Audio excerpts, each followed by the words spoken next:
for the bit of delay there. I was getting some things set up really quick.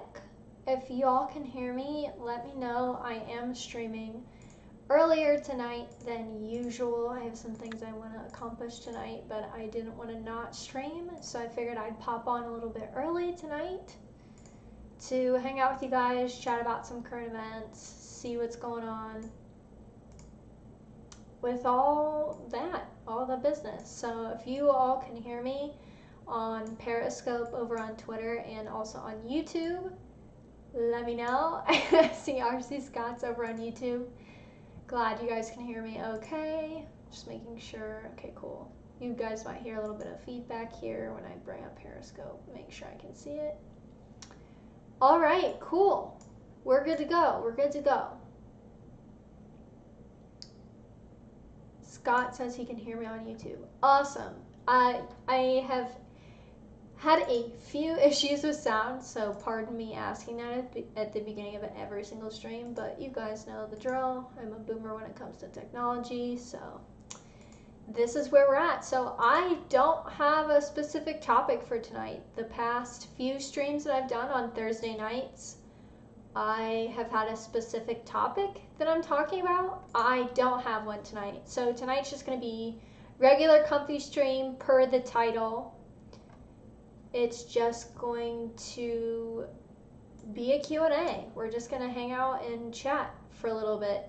Probably for about an hour. I'll probably be on here till about 7:30-ish Central Time, just hanging out. So I'm doing well. Thank you guys for asking in the YouTube chat. Hopefully you guys are doing well too with everything that's going on. I know things have been a little crazy for a lot of people, so that's why I want to make sure, even if I'm going to pop on early or later, I'm going to do my best to continue to do consistent Thursday night streams again. I was doing really good for a little bit there, and then I just got out of the habit, and I was doing a stream on Friday, stream on Saturday, stream on Sunday, but I want to get back to Thursday night streams being a for sure thing, whether I stream for 30 minutes, an hour, hour and a half. The last stream I did was 2 hours because I had a specific topic that I wanted to actually rant about, but I don't have one tonight, so we're just gonna hang out. We're just gonna chat because I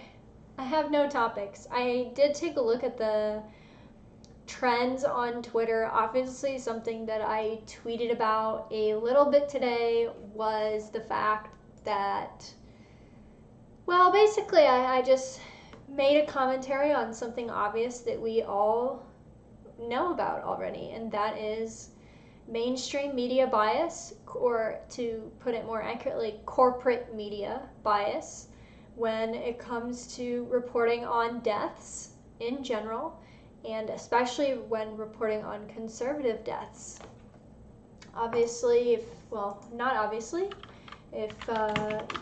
you guys have not heard, Herman Cain, who is a former presidential candidate, that's how I know who he is. He's GOP, of course, passed away. Everything that I've seen, all the headlines that I have seen have been saying that he passed away from coronavirus. So, of course, we have that being extremely politicized. I think his passing away would have been politicized regardless of whether or not it was allegedly from COVID or not, of course. But I'm not that familiar with him other than his presidential run, and that's pretty much it. Of course, whenever I don't need to, I always hate making generalizations about, I shouldn't say making generalizations. I hate this notion that conservatives and libertarians do it too, and I fall into it myself sometimes, I will admit, of pointing at the left and saying, no, you guys are the real racists. It's just very annoying, and a lot of the commentary I have seen on his passing today has been conservative Inc., even libertarians to some extent, saying, well, of course they cared when Lewis died earlier. Was it earlier this week or last week that John Lewis died? John Lewis, is that who died? Yeah. Of course, when he died, it was, you know, I mean, you know the difference between how they characterized his passing and Herman Cain's passing, obviously. So I don't need to tell you that. It's just getting so tiresome to point that sort of thing out. We all know that it's a thing. Us pointing it out, like, if you point at someone that's a leftist and you're like, oh, you're really seeming like the racist one here, they're not going to go, oh, you know what, you're right, I'm not going to do that anymore, I'm not going to have double standards anymore. It's just not going to happen. They don't care. They control the media.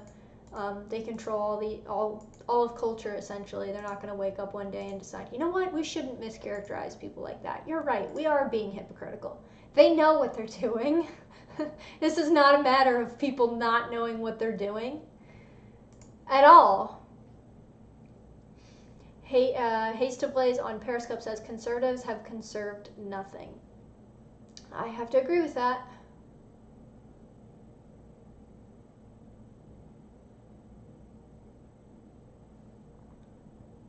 Have to agree with that.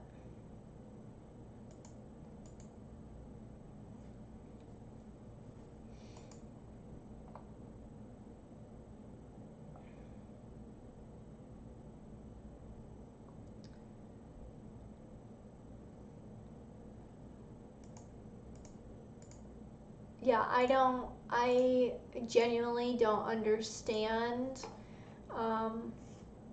the willingness to, this obsession with proving that your side, quote unquote, isn't racist.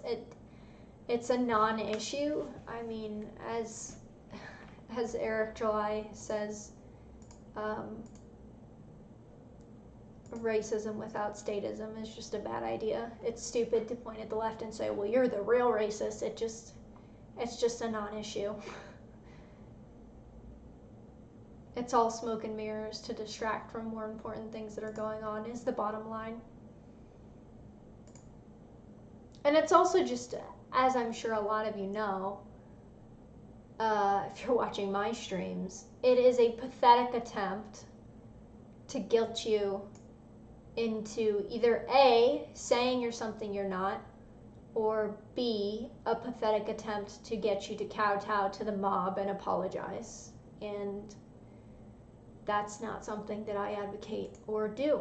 So it just seems ridiculous to me. People arguing over which side, quote unquote, is less racist. It's silly. And that's been a lot of the going back and forth between the left and the right on Twitter today because of Herman Cain's passing.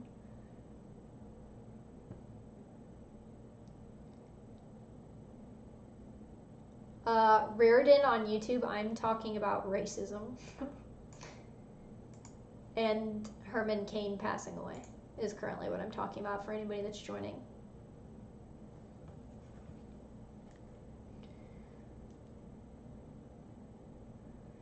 Fernando on YouTube said, neocons who accuse the left of being the real racist are so cringe.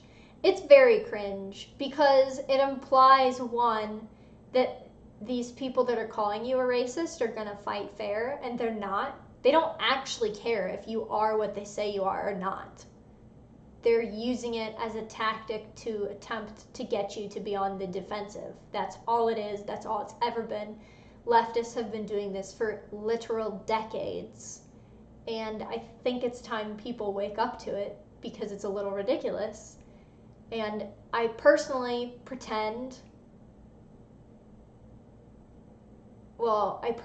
think that Con Inc. How do I say this? I think that Con Inc. is aware that they're being backed into a corner. I just don't think they care because I think for a lot of conservative Inc., establishment conservatives, it's just about money. And they're aware that their tactics don't work, but that boomer cons and people will still donate to them if they keep repeating these tropes like the left is the real racist and get off the Democratic plantation and all this stuff. And so even though they know that that's them being on the defensive and it's not a good strategy, they don't care, because if they keep saying those things that older people that are their donors like to hear, the cash will just keep rolling in. And it'd be really, really easy for me, by the way, to put on a MAGA hat, change my bio, go write for some conservative magazine and make videos making fun of the SJWs and grift and ride that grift and just say that I'm conservative through and through and just repeat the left or the real racist rhetoric. But I think it's bullshit and it's meaningless, so I don't do that. Like, I'm an anarcho-capitalist, so it's you know, I dress up in anime costumes as a hobby, so when I think something is cringy, it's probably cringy. I know cringe when I see it. So that's cringe. Fernando is right when it comes to the lefts is the real racist thing.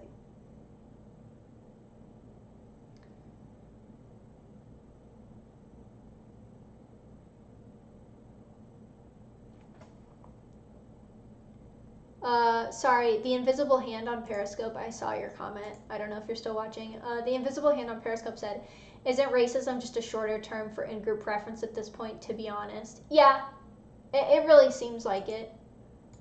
A lot of the things that people claim are racism on both sides, I see conservatives cringily, I don't really think that's a word, but I see conservatives in a very cringe way saying, oh, well, look at these people, they're siding with so-and-so. And I'm like, yeah, they're siding with those people because of in-group preference. It's not even racism, it's just, that's just how people are.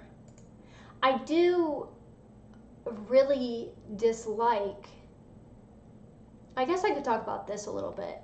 I'm considering making a video on this, but I'll chat about it here because we know how I am when I say I'm going to make videos on things. Rarely do they ever appear in a timely manner, so I guess I'll talk about it here. I really dislike this rhetoric that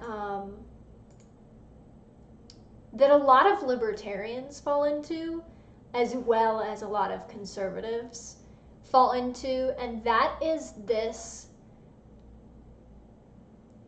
disdain for identity politics. We see the Dave Rubin types and the Charlie Kirk types talk about this a lot, and they'll say things like, identity politics are so cringe, and pretend that there's no reason why identity politics exists aside from the left trying to divide people. The left did not invent in-group preference. It's natural. It's a thing that exists. There's nothing inherently wrong with it. The problem is when you try to force people through the violence of the state to go against that. That's when it's a problem. Conservatives, I'm saying conservatives, I have seen libertarians do this too, don't get me wrong, especially the live and let live libertarians are obsessed with, you know, and I fell into this too, don't get me wrong. I used to, I don't want to say religiously watch Dave Rubin, but I did used to watch Dave Rubin and those types of people a lot when I was still more of a centrist and like trying to discover more right-wing things, we'll just put it that way. So I'm guilty of saying this myself and talking about identity politics being bad, but I don't really think that's true. I think when you really get down to it, it's a pretty natural state that all human beings group into groups that are like the group that they're a part of. I don't think it's that weird. It's not a mystery. It is not a mystery at all. And I hate especially that conservatives, I know everybody likes to shit on Charlie Kirk, and don't get me wrong, it's understandable, but the bottom line is, how old is Charlie? I think he's younger than I am. He's in his 20s. Oh, we are the same age. We were born the same year. Okay, Charlie's my age. I'm 26. He did create this national organization. So, I mean, yeah, he has cringe takes. He's Con Inc. He tweets that identity politics, you know, all the TPUSA types tweet that kind of stuff. And it is cringy. But they know what they're doing. Like I said, it's more about money than anything. They know these slogans. They can slap these slogans on a t-shirt. Identity politics is evil, whatever, whatever. Libertarians do it too.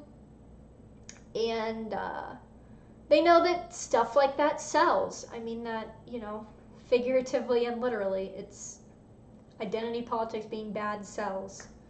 And I think there's not really anything inherently wrong with it. And maybe I'll go into that more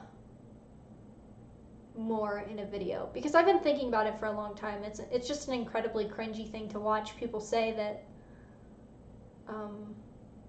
Because here's what it sounds like to me. I think this is the basis of why I cringe physically when I see someone saying that.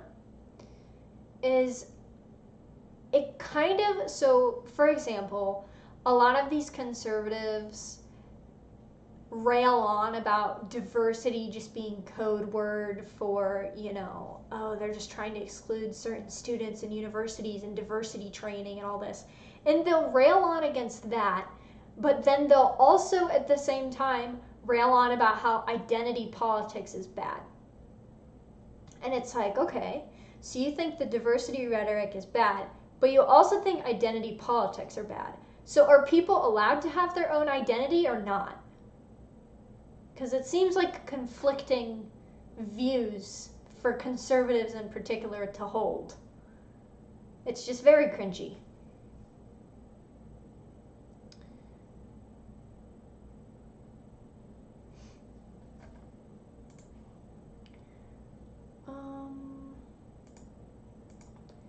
Yeah, I don't know.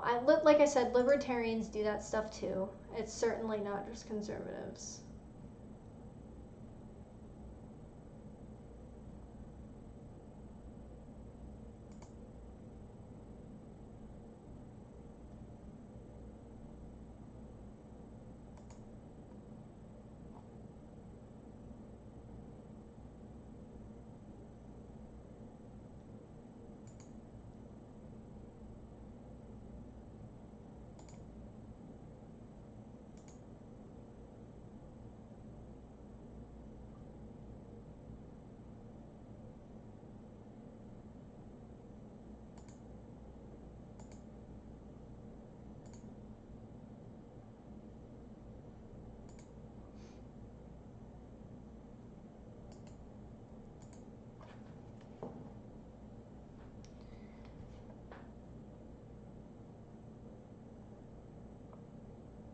Ziyingli on YouTube said, "This is why I don't get why some on the right talk about Caitlin Bennett while the right cry on social media. She's on the ground raising actual noise on gun issues. The right needs some guts."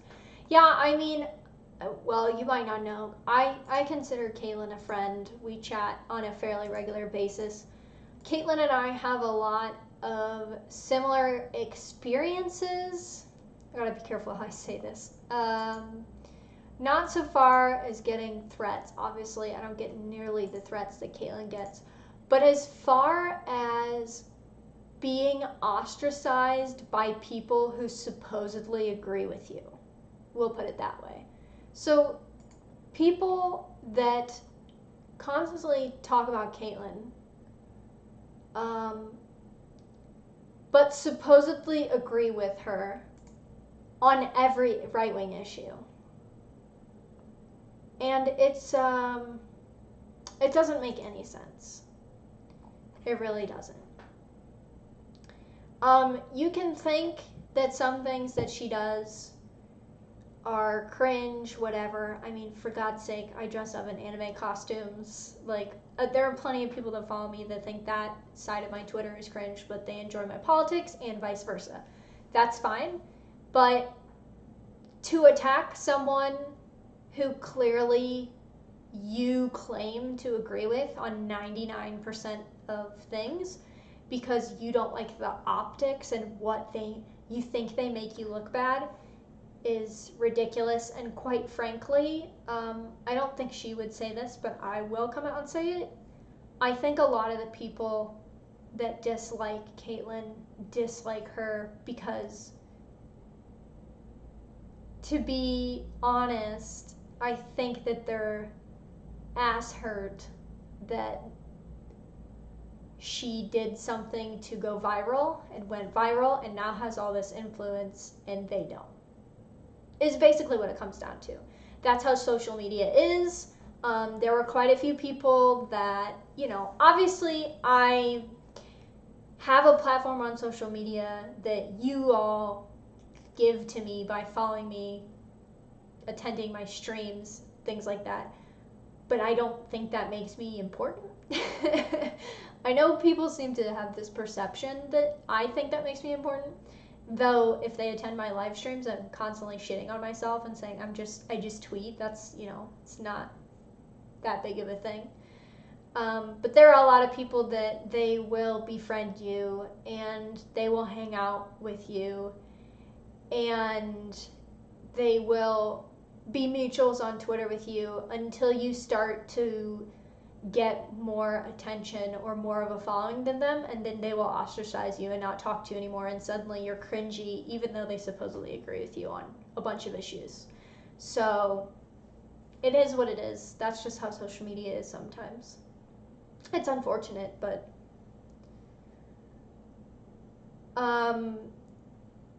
so the story with Caitlyn and that is Caitlyn had a crazy, I'm responding to Magnum's chat on YouTube right now. Caitlyn had a crazy roommate who, after she went viral, this girl was supposedly conservative, and after Caitlyn went viral, this girl actually contacted a bunch of newspapers and talked a bunch of crap about her and tried to say that she shit herself and all that. And actually that rumor started because her crazy ass roommate from college went to Barstool Sports, and the guy that posted that fake story, which he's come out and been like, yeah, it was just fake, haha, we just thought it was funny, cheated on his pregnant wife and had to come out and apologize for it. So if you're spreading that rumor, just be aware that you're spreading a rumor that a guy who cheated on his pregnant wife and had to apologize publicly for it, that's who you're siding with when you talk about that story. Just so you're aware. You're also stupid and buying into things that the left think are really funny. Like stupid things like that. Like we're 12 years old or something all over again. It's just so weird, like the jokes that the left think are really funny and real gotcha moments.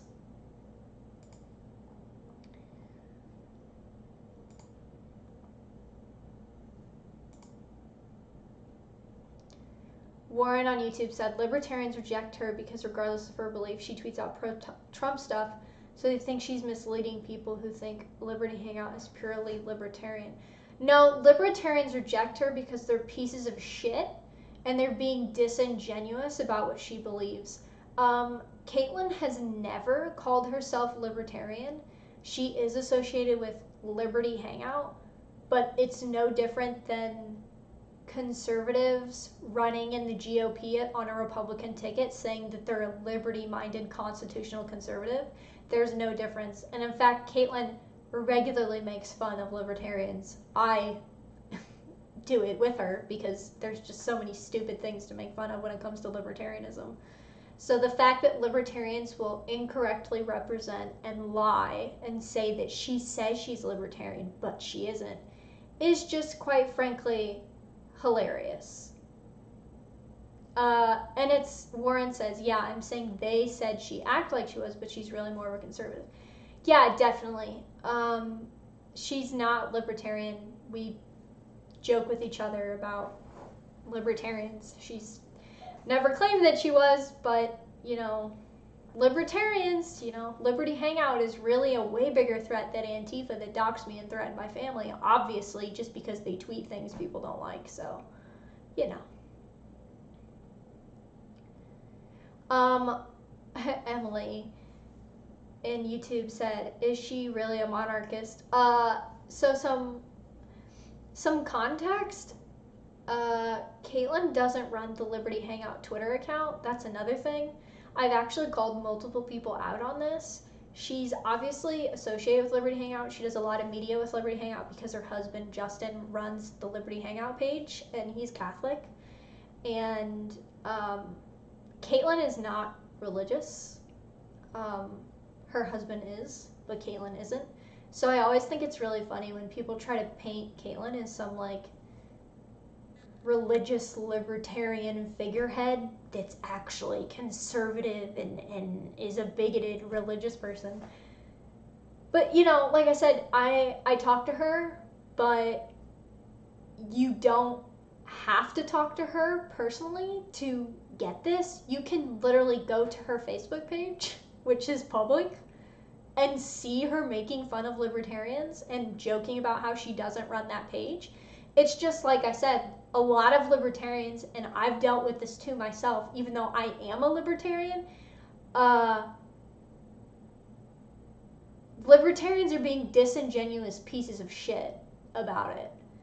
And they're either being ignorant and purposely misrepresenting, which libertarians, in quotes, libertarians do this a lot, or they're so dumb that they can't take the time to look up or just ask what she actually believes, because it's very obvious if you just look for 5 seconds at her social media what's going on. So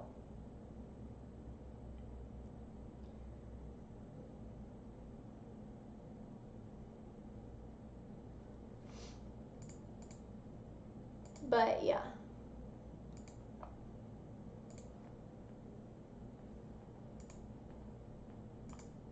Emily, if you don't have Facebook, you can still go to a public Facebook page. That's not really an excuse. And if you thought that she was a monarchist Catholic, then you probably bought the lie that she runs the Liberty Hangout Twitter and have seen people talking smack. But it's just not true. I'll just tell you that right now. Like, I would love it if she was more libertarian. And I think, obviously, when it comes to economics, she's on the more free market side, clearly. But she would never describe herself as libertarian. We poke fun at each other all the time for this stuff. So, yeah, and, like, if you thought that and you just didn't know, because it's kind of a thing that's gone around for a long time, she's probably one of the most misrepresented people on the internet. It's not a big deal. Like, that's why when people bring this stuff up, I talk about it.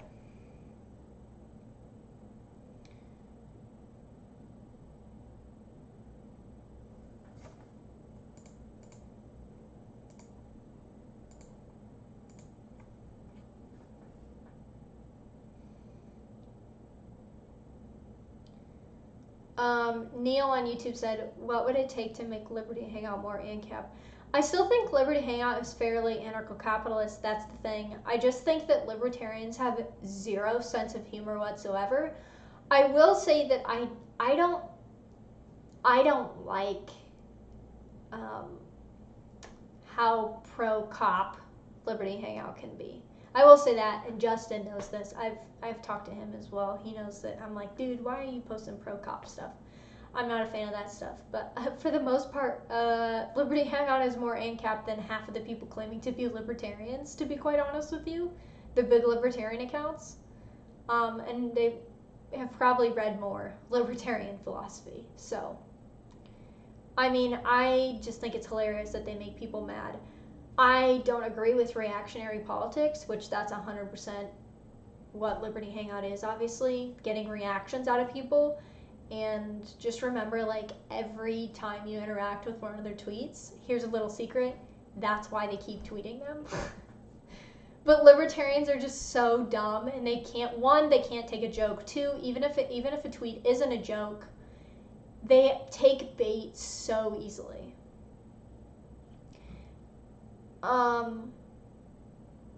Neil said, just send them a copy of Private Production and Defense by Hoppo. We'll see. I don't want to speak for Justin, but I know Justin is at least a little bit familiar with Hans Hermann Hoppe's work. So I don't know how much he's read personally. Obviously, I talked to Caitlin more than Justin, even though I knew Justin before I knew Caitlin, obviously. But yeah. R.C. Scott said, the only label that I embrace is weirdo. Well, you know, to each their own.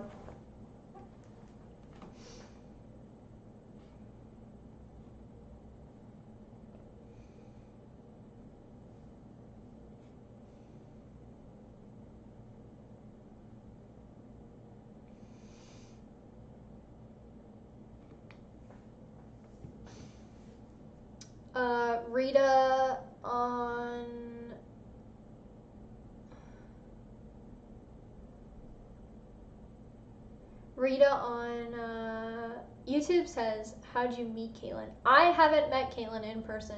She actually came to my area and I was sick, so I couldn't meet her on a campus.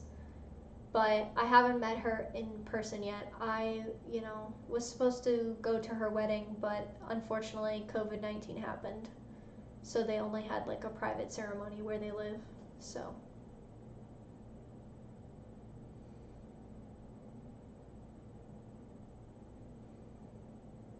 AK12 on YouTube. Man, libertarian values and libertarians are two different things. Laugh my ass off. Yeah, ain't that the truth?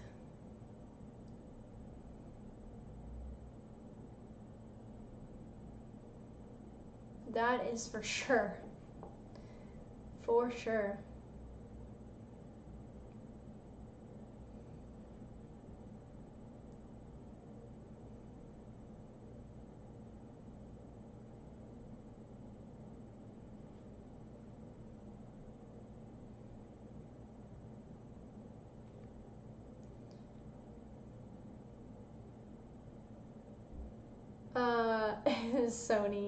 Sunny on YouTube says epic gaming posture. I'm on my phone. Tweet out that I'm streaming real quick. Because people have not been getting my YouTube notifications. Shocker. I know.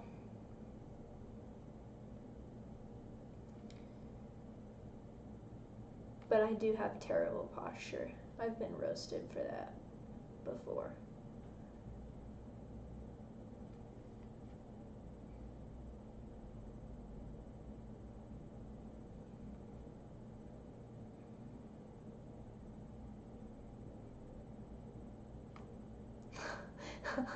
I was checking, so what I was doing is I was checking in on an argument that I was having with some guy before I hopped on here. Some guy, I tweeted out a picture that said books, not guns, and some guy responded and was like, guns can be used to hurt anyone. All books do is kill ignorance. And I was like, okay, guns also help you defend your family. And this guy was just arguing with my followers, and my followers are being really mean.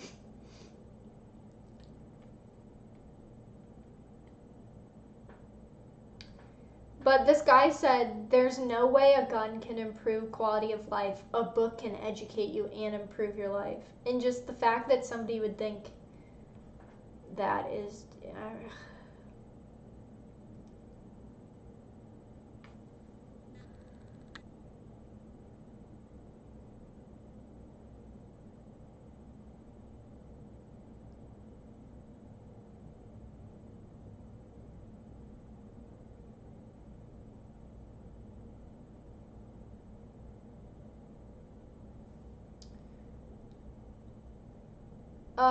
Sonny, somebody did ask him about Mein Kampf.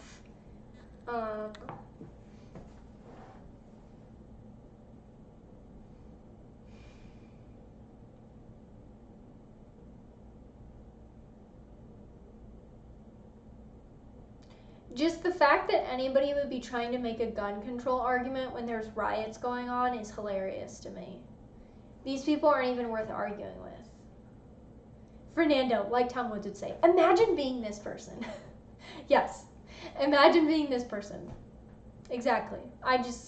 One of my followers just tweeted the poor guy and asked him if he got dropped on his head as a child. And I kind of feel bad, but I kind of don't. Because the things he is saying, I have argued with people that are pro-gun control, and at least they try to bring up arguments. This guy's entire argument is, guns provide nothing of value to your life and don't improve your life. And that is one of the stupidest things anybody has ever tried to argue when it comes to gun control. It's so stupid. I can't even. That's it. That's all I got. I just stopped responding to him because I just got to that point. I was like, okay, whatever.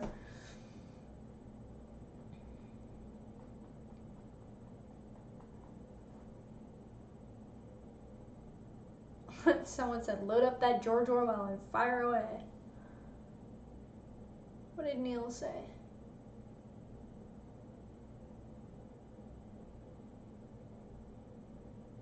Yeah, I mean, okay, so the guy said that guns provide nothing of value and all they can do is hurt people.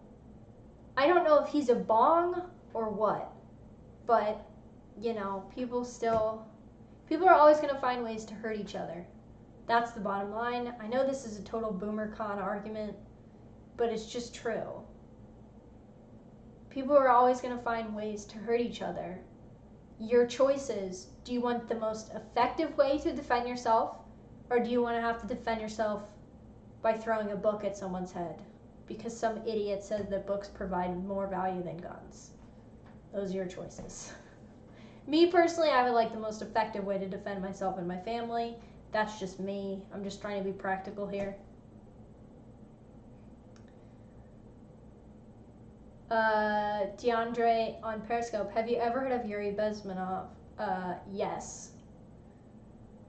There is a speech that I share out semi-often, which is conspicuously taken off of YouTube every once in a while. He warned us a long, long, long time ago about communist subversion, and no one listened. In fact, not only did they not listen, they actively covered up and distracted from the tactics that he warned about, that are still being used, by the way. So, Mr. Swiggle on Periscope, what's up?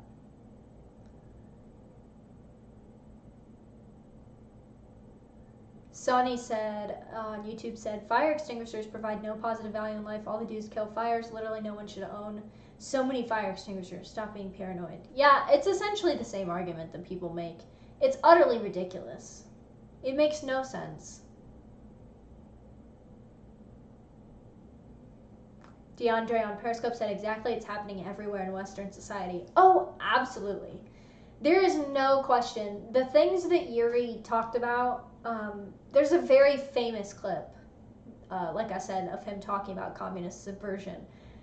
And you listen to it, and then you look at what's going on, and you compare notes, and it's terrifying, because it's exactly what's happening. But they've warned about this for decades, and people just not only let it happen, but they actively encourage it happening. And then they tell you that they don't believe in communism. It's like, well, you're not doing anything to stop it, so...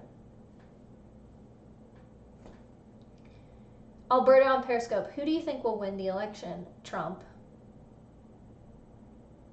I will say one thing. I do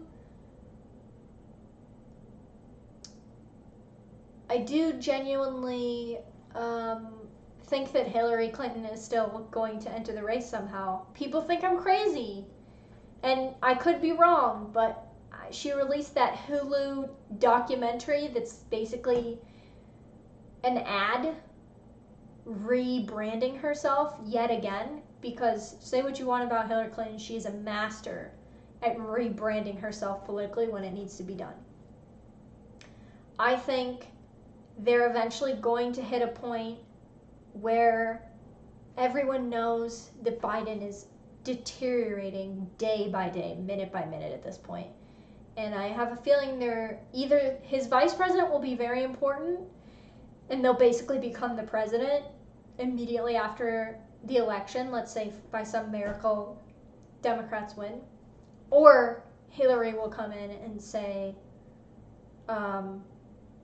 oh, he can't do this, he's not fit to do this, oh, poor Joe, he has whatever, blah, blah, these health concerns. I guess I have to take up the mantle. I'm the Democrats' only hope. I'm the best establishment, candidate. Yeah, I mean,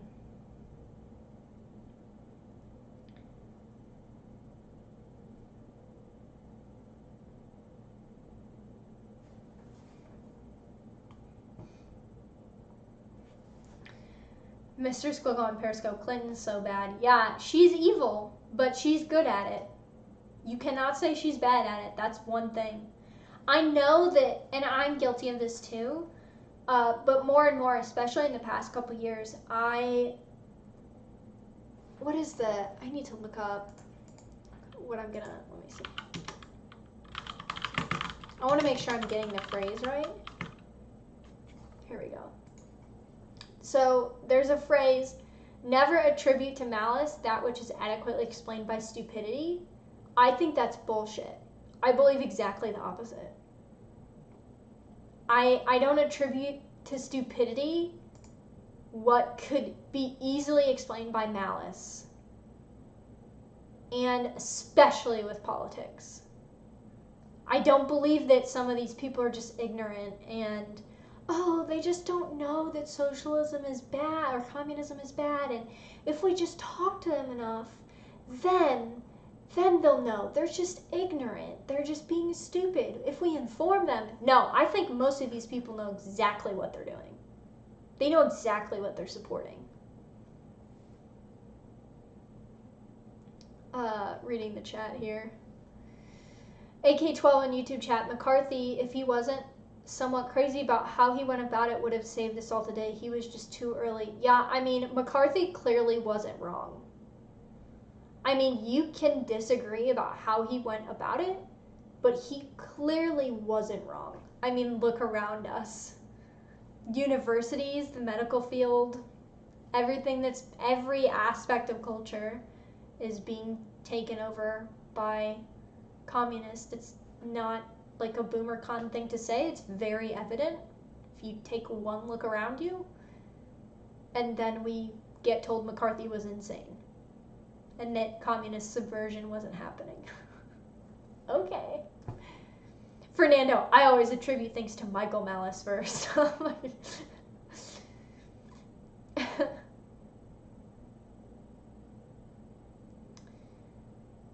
Mr. Squiggle said, agreed. I feel like Bush kind of faked his stupidity, to be honest. Here's the thing about Bush.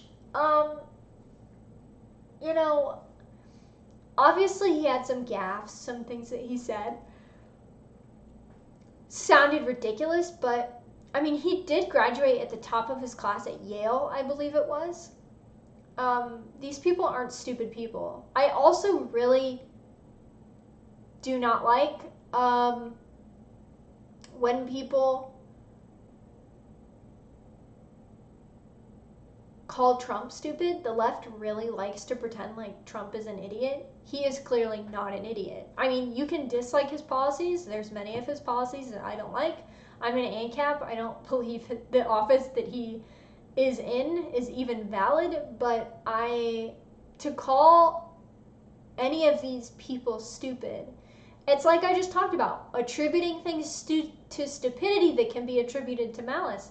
For you to assume your opponents, let's say, are stupid, a lot of them are, but to assume all of them are, you do so at your own peril. It's your responsibility to figure out why these people think the way they do and realize that they're not stupid. They know exactly what they're doing, and you need to figure out what they're doing so you can stop it.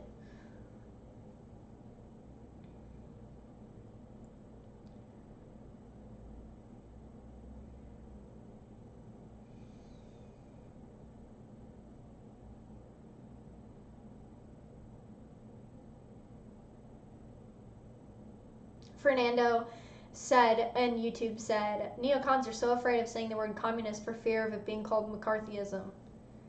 Yeah, and I think that's purposeful as well. Think about it for 5 seconds. This guy comes along, is painted as a crazy person for warning about communist subversion. We're all taught in school how crazy, even me, I attended private school. I was taught how insane McCarthy was and about how he was just paranoid and no communists have subverted anything in America. America has no deep ties to communism, you know, in all these offices and things like this. And then, you know,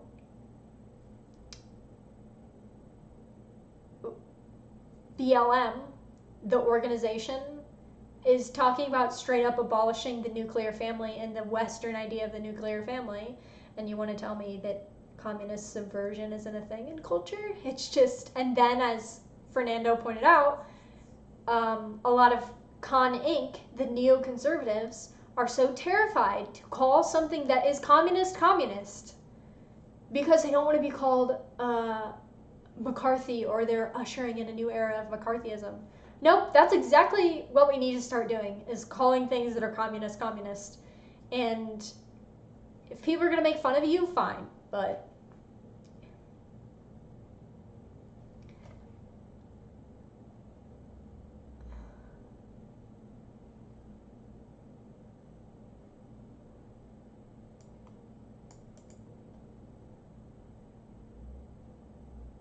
what did Dinesh tweet out today that was stupid?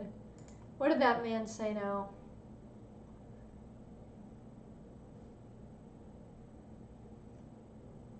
Someone said nice guitar. Thanks. None of those are mine. That's my husband's thing.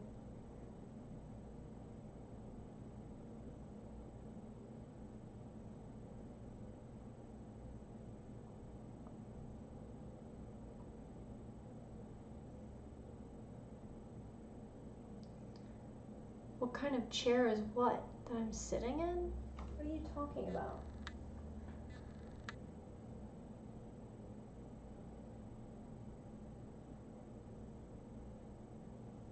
Thanks for stopping by, Mr. Squiggle. Appreciate it.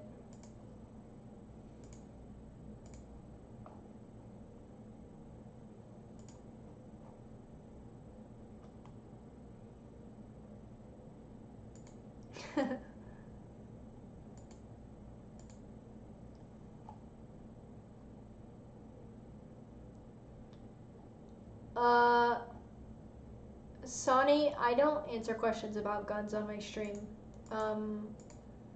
As far as anyone is concerned, I don't own any. Our seat, this is not a comfortable chair at all that I am sitting in. It's very old. And I have no idea where it came from. It's literally when my husband and I moved into our place. It's from a hand-me-down from someone else. I have no idea where it came from. It looks comfortable. It's not. It's more comfortable than the red one behind me, but it's not that comfortable. It's not a gaming chair or a special kind of chair or anything.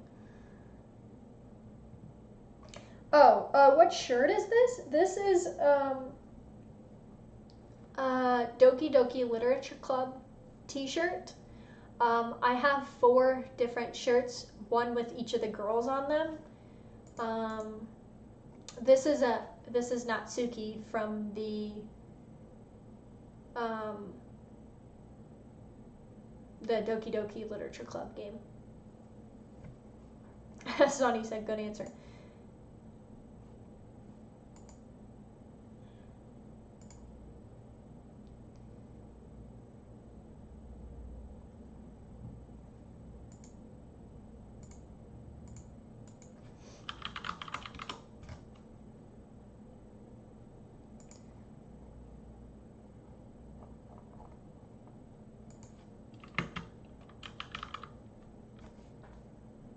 Yes, Fernando, they are.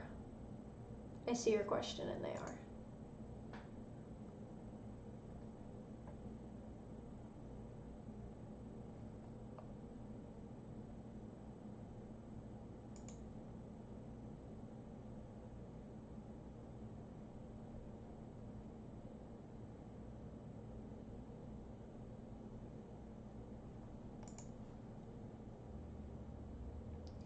Alberto on Periscope. So for those that don't know, if this is the first time that you're joining a stream, for whatever reason, I see YouTube comments immediately. Periscope comments are a little bit delayed. So I can see your questions. It might take me a little bit to get to it, but I can see your Periscope chats, just so you know. They're just, for whatever reason, a little bit delayed to the chat window, and YouTube isn't.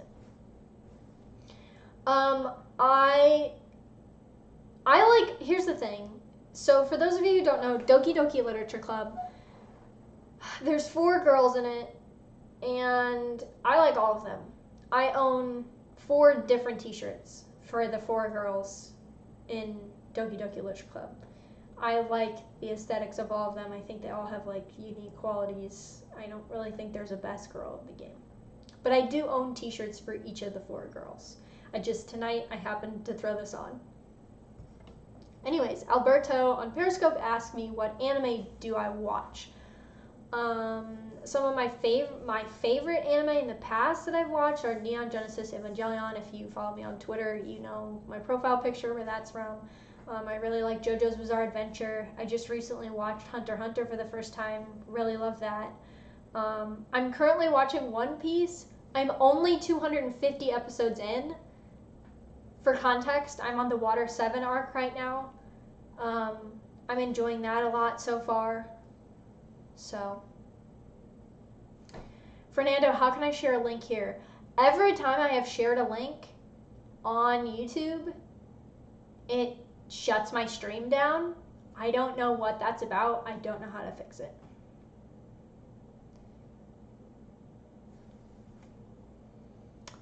Sonny on YouTube asks, have you learned any or do you speak any Japanese? No. And I went to Japan last October for 2 weeks for my honeymoon. I don't know any Japanese. I can say hello, thank you. That's pretty much it. So, no, I don't know any Japanese.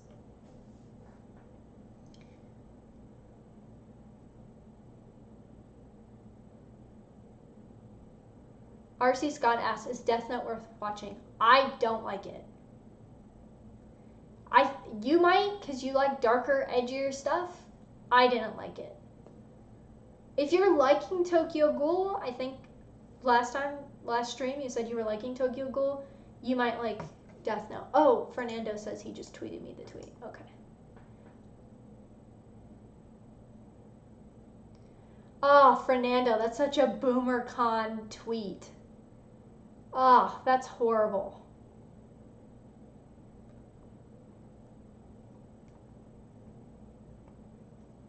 That's absolutely horrible. Neil asked, what's your pitch for someone thinking about watching Neon Genesis? Here's the thing. The Neon Genesis fandom is very known for pretending and like talking about how deep and like the themes in the anime. I literally just think the plug suits are cute outfits. I like Asuka. I think Shinji gets a really bad rap. I think he's a realistic main character. And I like fucking robots. Like, any anime with a fucking robot in it, I watch it. That's literally it. Like, the Evas in Neon Genesis are why I started watching anime. I'm like, oh, look, there's a cool giant robot. They hid in the robots. That looks cool. That's why I watched Neon Genesis. It's one of the first animes I watched. I like it because of nostalgia. If you don't like it, I don't care.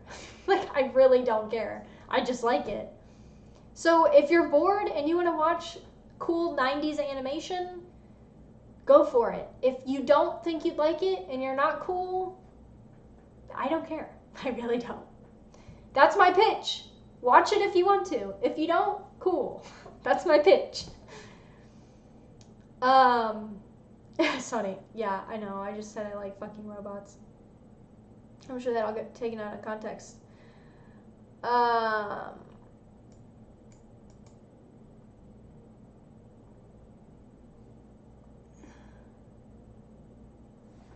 So here's another thing. So Fernando says, I think it has some weird religious and disturbing symbolism, but I doubt anyone really understand it. Here's the other thing. A week and a half ago, I watched Akira for the first time.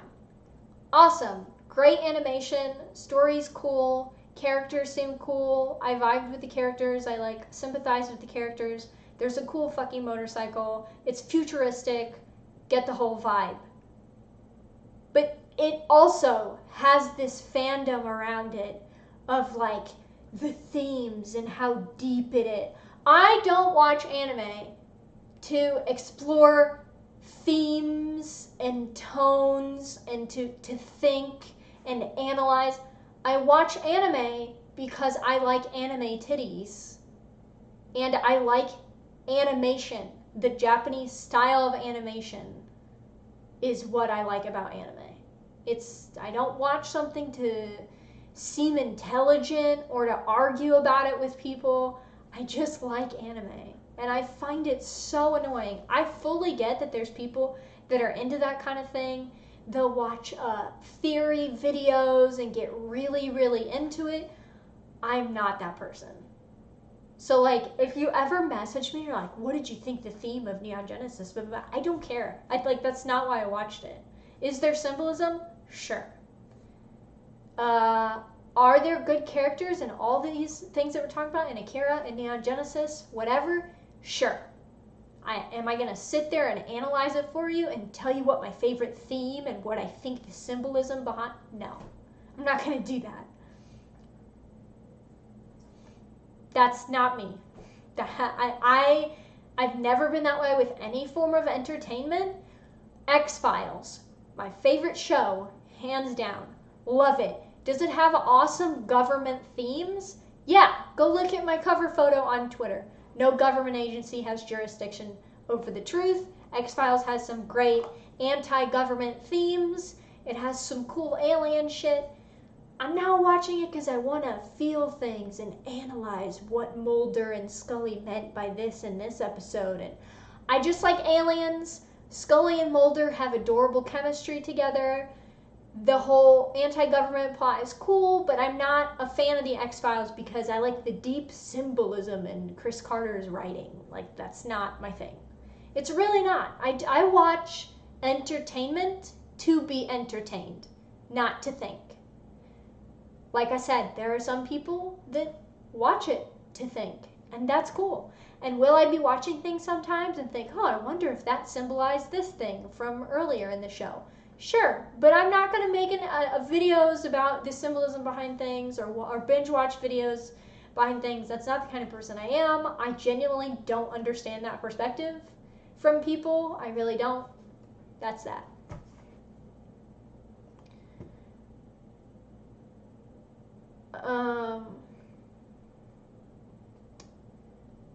Sorry, I'm scrolling back in my chat since I kind of went on a rant.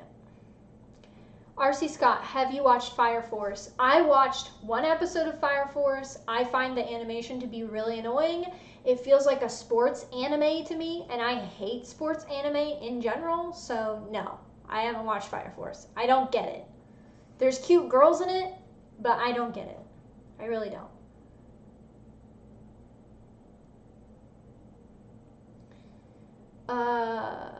RC Scott said Akira is a masterpiece, same with Wicked City and Ninja Scroll. Yeah, I like Ninja Scroll a lot. Actually,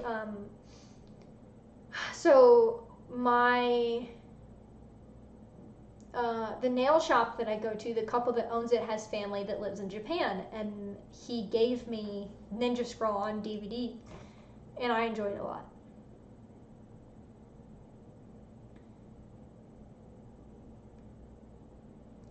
Dave on YouTube said, I mean, I watched some for how deep it is, but I love me a dumb shonen where they yell their attacks. Yeah, I just don't, I don't really get that. I mean, yeah, there's things that I will watch when I want to think more.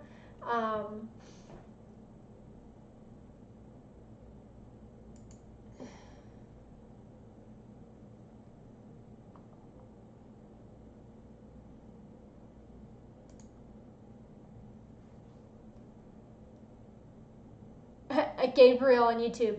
But then you can't spend a whole afternoon arguing with strangers for no reason. What are you, some casual?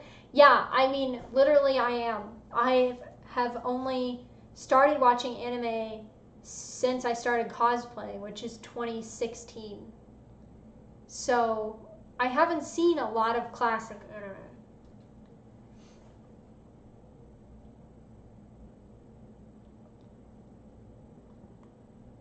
R.C. Scott said, my all-time favorite show is the original Twilight Zone. Scott on YouTube said, 6 episodes into X-Files, loving it so far. Awesome. I genuinely, I like X-Files a lot. I know it's not for everybody, but I think it's a great show. I did not watch the new seasons that came out. I don't want to. I think it's okay to let things end.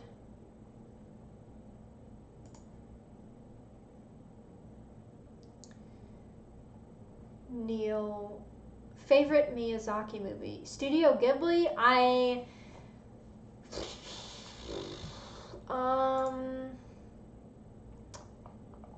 Probably, who's chatting me right now?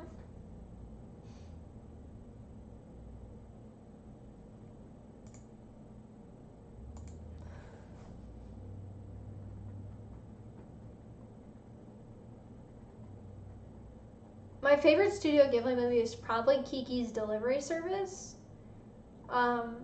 It's one of the first ones that I ever saw. And it was when I was really little. So I just, it's nostalgia for me. This is going to be controversial. I don't really get the obsession with Studio Ghibli movies. Like, yes, there are some that I really like and I enjoy watching, like Kiki's Delivery Service. I like Totoro. I like those kinds of things. But I'm like not a person that's like, oh my god, this is like the peak of animation and storytelling. I haven't even seen all the Studio Ghibli films, to be honest with you.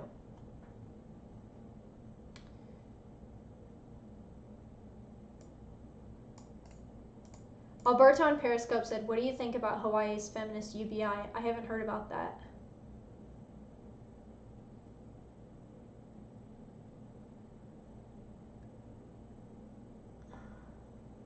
People said the new X-Files were bad. Yeah,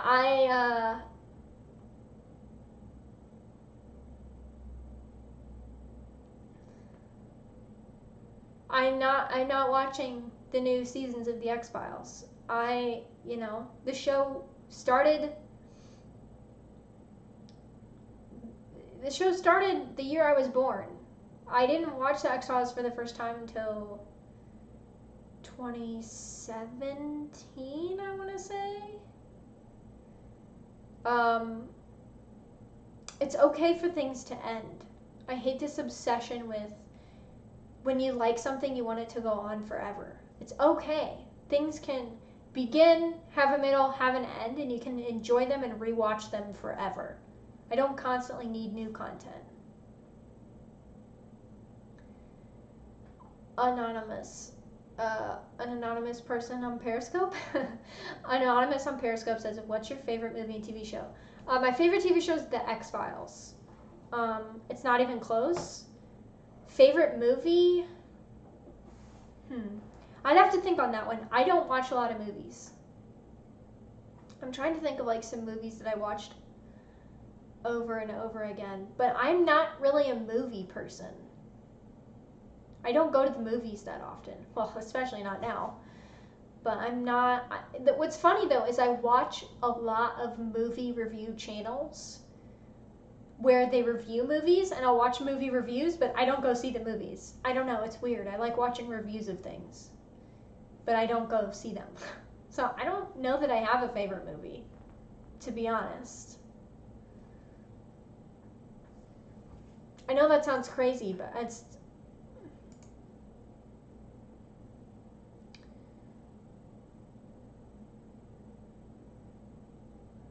Charles said, I'm 38, I saw the OG X-Files. Yeah, well, let's see, what month did it come out in 93?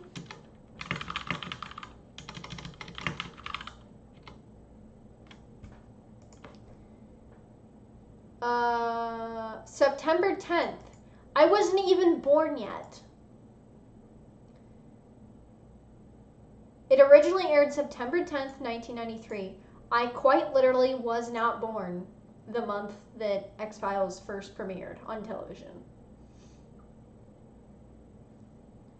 And yeah, I don't have enough people to watch my streams that I need a mod in the chat. Like, I watch the chat myself. If someone's being a dick, I handle it.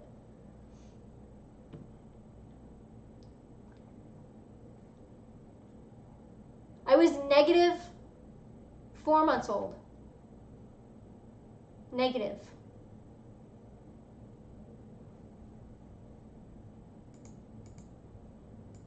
Yeah, I'm trying to think. I don't think I have a favorite movie.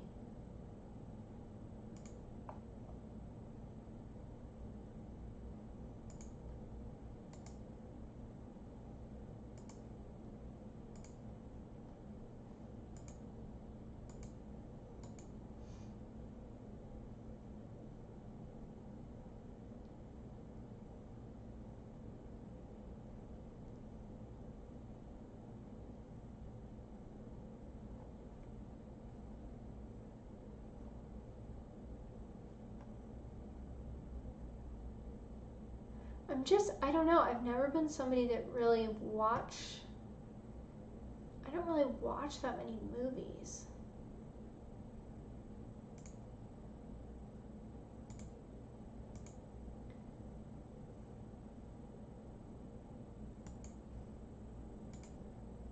I know that makes me sound like a crazy person. I've always been a lot more into music than I've been into movies.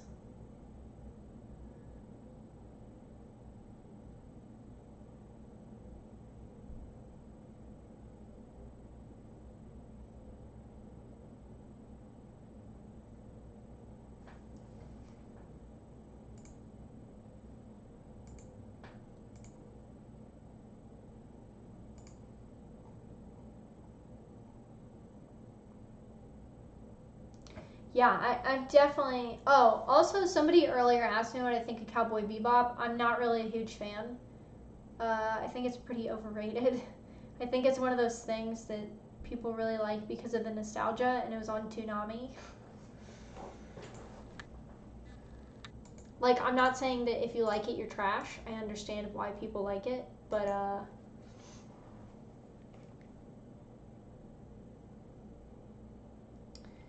fully understand why people like it.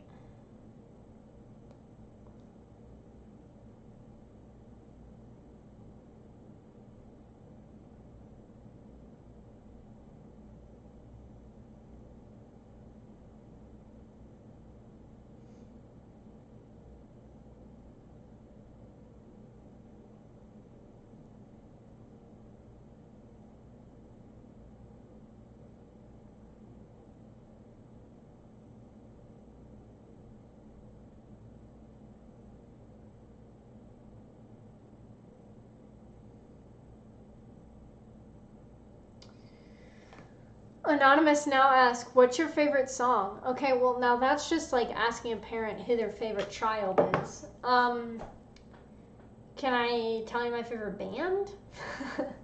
My favorite band is Styx.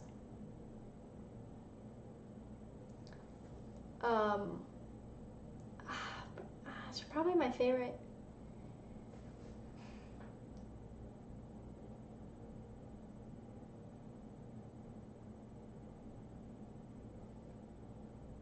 Yeah, it's like asking a parent who their favorite kid is and they have 20 kids. Like, how am I supposed to pick? I don't know. I can tell you guys my favorite bands. I feel like we talked about this a couple streams ago. But I get people that hang out on Periscope don't always hang out. Yeah, I mean, I could tell you like who my favorite band right now is. In general, it would probably be Styx. I've been listening to a lot of Journey lately.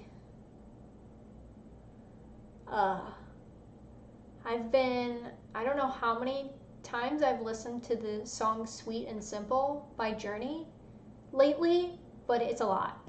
Like, for my job, I'm allowed to listen to music at my job. So I listen to music pretty much all day. Either I'm listening to music or listening to podcasts. And I had Sweet and Simple on loop at some point. I love that song. It's one of my favorite songs right now.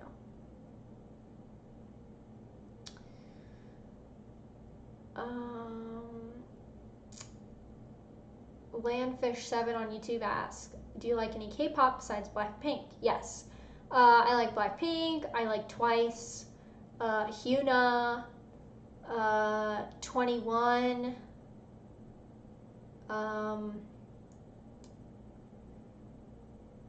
Who else? I have a K-pop. Let me look at my K-pop playlist real quick. I'll tell you how I've been listening to a lot of K-pop lately.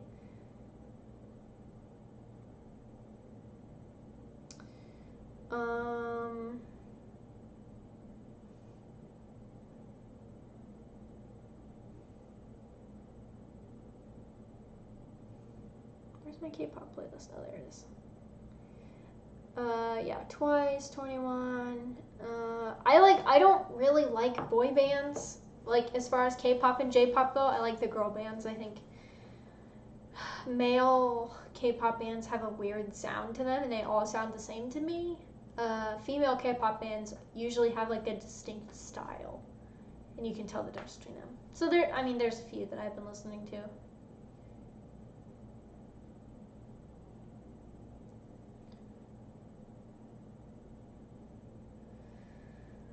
Like I also just like don't. It really creeps me out. I don't know. I get that a lot of people like K-pop boy bands because they're attracted to the members, but like Asian boy band members look like girls to me. Like they're very feminine looking, and I generally don't understand that. Maybe if I was 12, I would understand it, but I don't know. I was never like. So I grew up in the 90s. I would listen to like Backstreet Boys and NSYNC, but I was never like a super fan of like the Backstreet Boys. Like usually if you were a girl in the 90s, you either loved NSYNC or the Backstreet Boys. I had CDs of both. I'd listen to them, but I wasn't like a super fan. Like I wouldn't like beg my mom to go to concerts. I didn't like have posters of them on my walls. But I've listened to like 70s and 80s music since I was a kid. I grew up going to car shows, like classic cars, like 40s to 60s cars. My parents were in a car club. My dad owned a limousine, an old limousine. And so we would travel around in that when we were kids. So I also grew up on a lot of 50s and 60s music.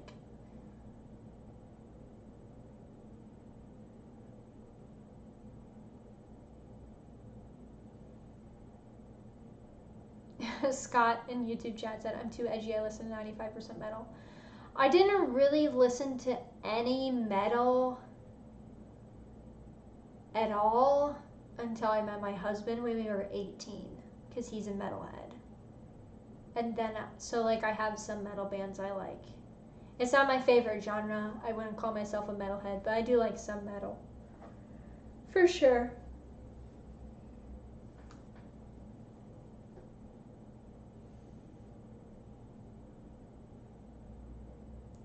Neil, favorite gent band? Periphery. Easily. Not even close.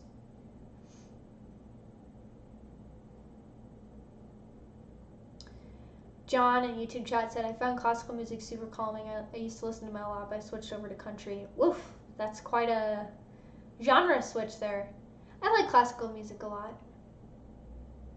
I just was listening to this conspiracy podcast, and there was an episode about how there's a conspiracy that Mozart was actually poisoned, and it like went through the history of his life. Super interesting. But there's apparently some theories that Mozart was poisoned. I hate country music.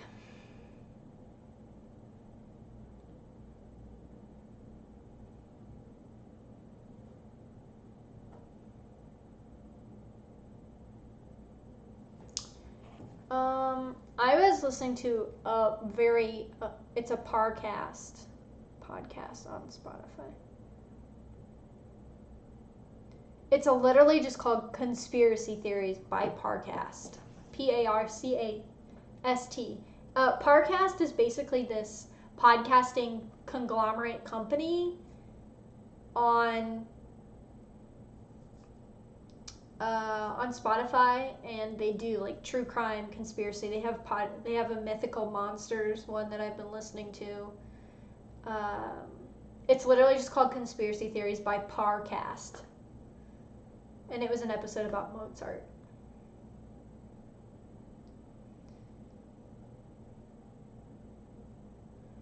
Apparently Mozart was kind of a dick. Imagine that. I was laughing so hard at the episode because they're like, yeah, Mozart was very pretentious and blah, blah, blah. I'm like, well, I mean...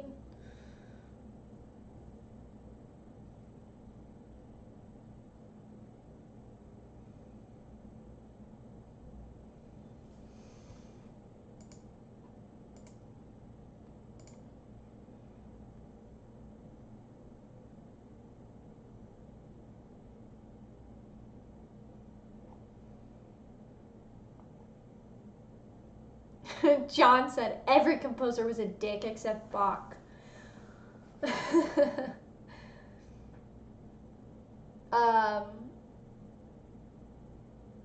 To be fair though, I feel like a lot of people who are very good at things and specialize in things are perceived as pretentious people.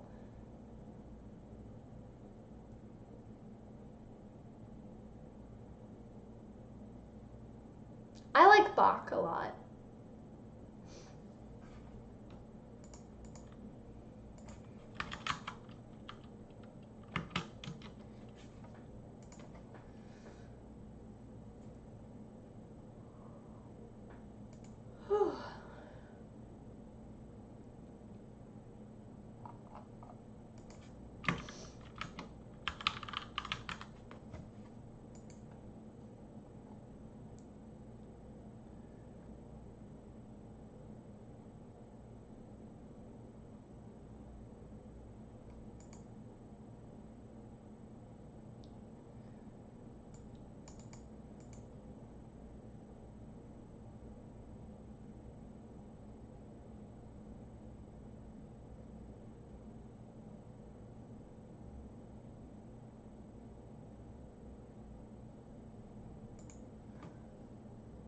Bach has quite a few Lutheran hymns, which I enjoy.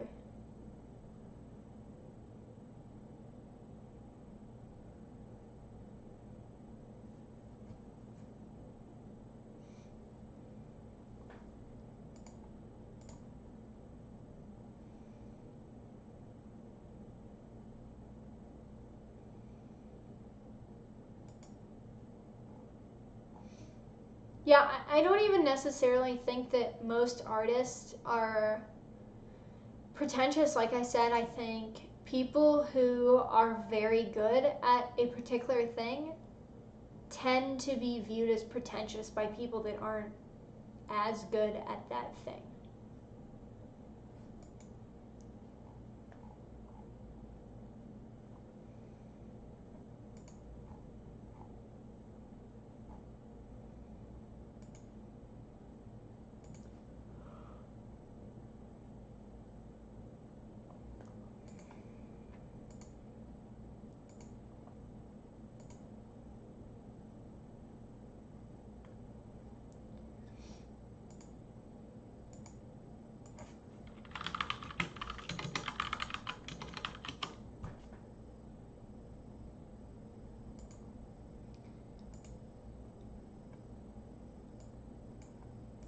Neil said, if you have not listened to Mass in B minor, it's really great.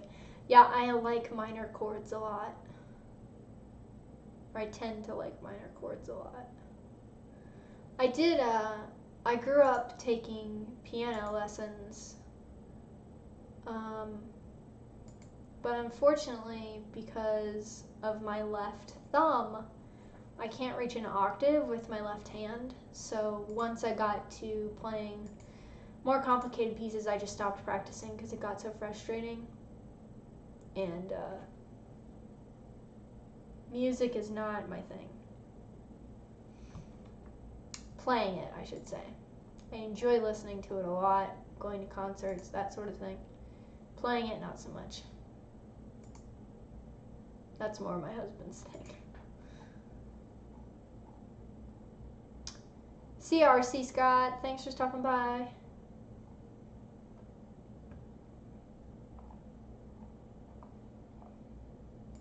I'm probably going to pop off of here in a few minutes, everybody.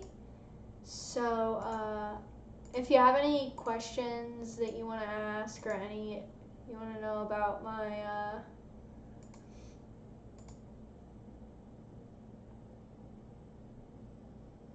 thoughts on current events, let me know. Probably going to stream for a couple more minutes here and then pop off. Go watch One Piece.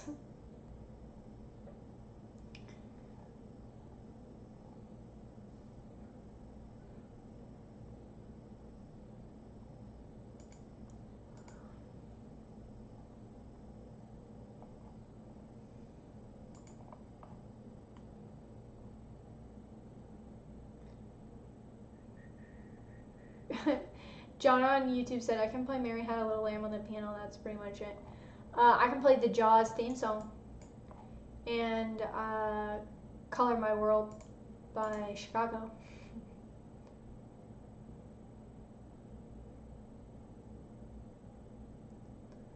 Neil said he played the cello. That's cool. I wanted to play the drums when I was a kid, but my parents were smarter than to let me do that because it's loud. So they made me take piano instead, probably because they were being sexist and didn't want their daughter playing the drums. And I'm salty about it now.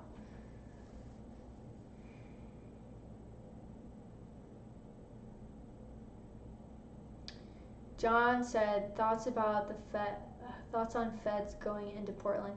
Yeah, we talked about that last stream. That's why my stream was 2 hours long.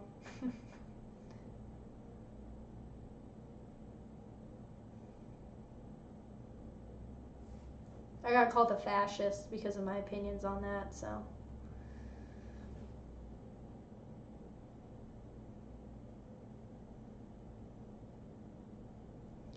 Zingli said, I had to quit violin after 5 years majoring in it in college because my flexor tendons prevented my pinky from sufficiently independent to tackle high. Wow. Yeah, I was just born with 2 thumbs on my left hand, and so I can't bend my left thumb at the knuckle. I can only bend it like this. So I couldn't reach an octave with my left hand. As you can see, like you can tell, my thumb is screwed. So yeah, I couldn't continue to practice piano. It's fine. I didn't really like piano either.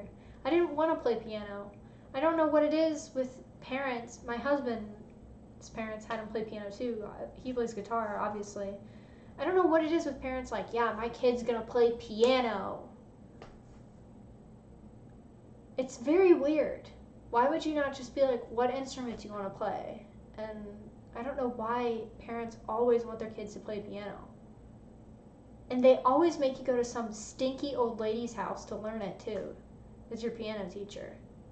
It's never a pleasant experience.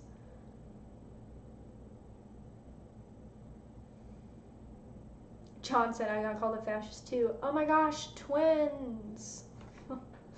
Seems like a lot of people got fascist for little to no reason.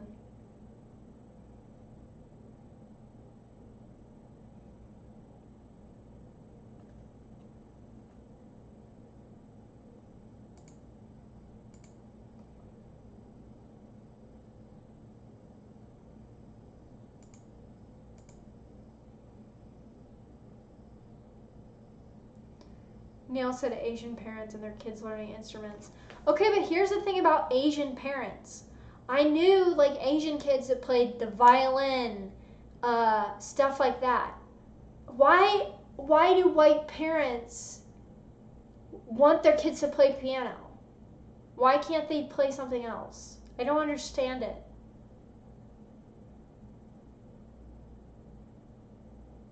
Gabriel said in Latin America it's the same but with guitar for cultural reasons. Also, it's hella cheaper. Well, that's what's so weird to me. It's like, why would you not? Obviously, my parents bought me a piano. Well, actually, I had like a second hand-me-down organ, like with 2 sets of keys, you know, that I learned how to play piano on. And then they bought me an actual piano, and then they put it in the living room, and they were always watching TV, like that's where everyone would hang out, so I could never practice. So of course I hated it. I would have much rather played guitar or the drums. I really wanted to play the drums. I had a neighbor across the street from me that played the drums, and I thought it was so cool. And of course, my dad, listening to rock music with my dad, the drums are one of my favorite parts of rock music. So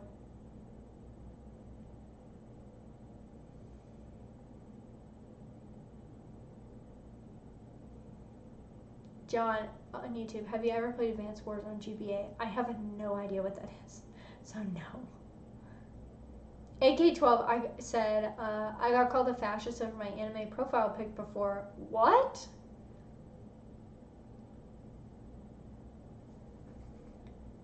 God, Pete, what is this world coming to? It's truly insane. Truly insane.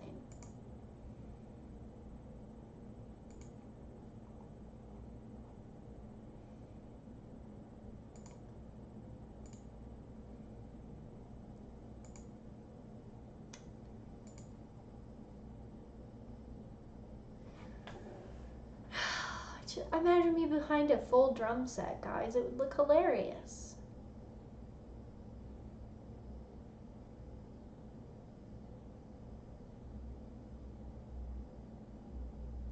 I don't think I have the coordination to learn instruments, to be honest with you. Probably for the best. That I didn't invest all that time in it only to suck at it anyway.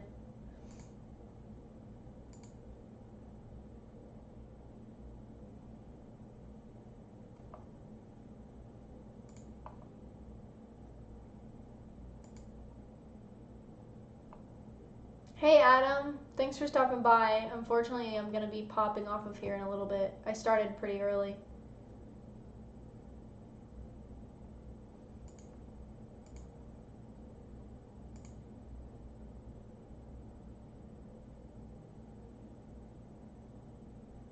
Scott said, off to listen to Dave Smith's podcast with Spike Cohen. Should be interesting. Oh, good Lord.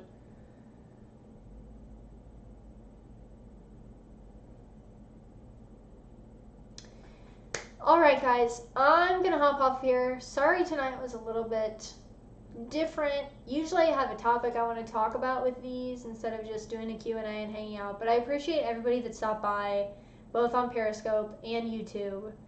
I am going to hop off of here. Gonna go watch some One Piece. I will be streaming every Thursday night now. Hopefully this weekend I'm going to have another new cosplay to show you guys. I did Shinobu from Demon Slayer last week. This week I don't know. I have a couple different cosplays that I haven't posted yet or shown yet. I don't know who I'm going to